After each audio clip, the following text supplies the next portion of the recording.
Hello friends, तो हम पढ़ने वाले हैं chapter number 6 topic 22 that is constructors. तो कंस्ट्रक्टर्स क्या होते हैं और इसे हम क्लास में क्यों और कैसे यूज करते हैं तो वो हम सीखेंगे। सबसे पहले हम ओपन करते हैं बुक और इसमें देखते हैं टॉपिक कंस्ट्रक्टर। तो कंस्ट्रक्टर क्या है? It's a special member function whose task is to initialize the object of its class। मतलब हमारे जो क्लास में ऑब्जेक्ट है उसे इनिशियलाइज करने के लिए हम कंस्ट्रक्टर यूज करते हैं। अब हम एक एग्जांपल देख लेते हैं। जैसे हमारे पास है क्लास इंटीजर। अब हम इसमें दो वेरिएबल्स लेते हैं m कॉमा n।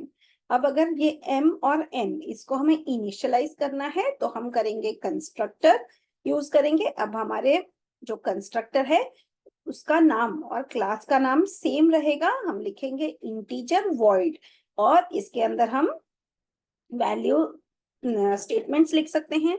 अगर हमें लिखना है integer colon colon integer void, मतलब ये जो कंस्ट्रक्टर है ये क्लास के बाहर हमने डिफाइन किया है और हम इसमें लिख सकते हैं m equal to 0 n equal to 0। तो हमारा जो कंस्ट्रक्टर है वो पहले 0 0 में इनिशियलाइज हो गया। अब अगर इसमें कोई और वैल्यू हमें डालनी है तो हम एक और कंस्ट्रक्टर क्रिएट कर सकते हैं। यहाँ पर हम उसमें वैल्यू असाइन करेंगे। तो अब हम इसको एक एग्जाम्पल के थ्रू समझ लेते हैं। ये देखिए, ये हमारा एग्जाम्पल है, इसको हम यूज करेंगे। तो सबसे पहले हमने hash include iostream class rectangle private int length comma width हो गया। अब ये जो रेक्टेंगल क्लास है इसमें हम length equal to length 0 width 0 करने वाले हैं। तो हम लिखेंगे डिफॉल्ट कंस्ट्रक्टर कॉल्ड हियर और इसमें लेंथ और विड्थ दोनों 0 0 हो गई। फिर आता है पैरामीटराइज्ड कंस्ट्रक्टर। इसमें हम l कॉमा w ये हम वैल्यूज इसमें पास करेंगे और फिर इसको हम असाइन करेंगे length l comma width w और यहाँ पे आ जाएगा असाइंड वैल्यू, वो हमारा डिस्प्ले हो जाएगा। अब डिस्प्ले फंक्शन, इसमें हम वैल्यूज को डिस्प्ले कर देंगे लेंथ एंड विड्थ। अब हम लिखेंगे int मेन रेक्टेंगल rect1, ये हमारा ऑब्जेक्ट हो गया ऑफ टाइप रेक्टेंगल।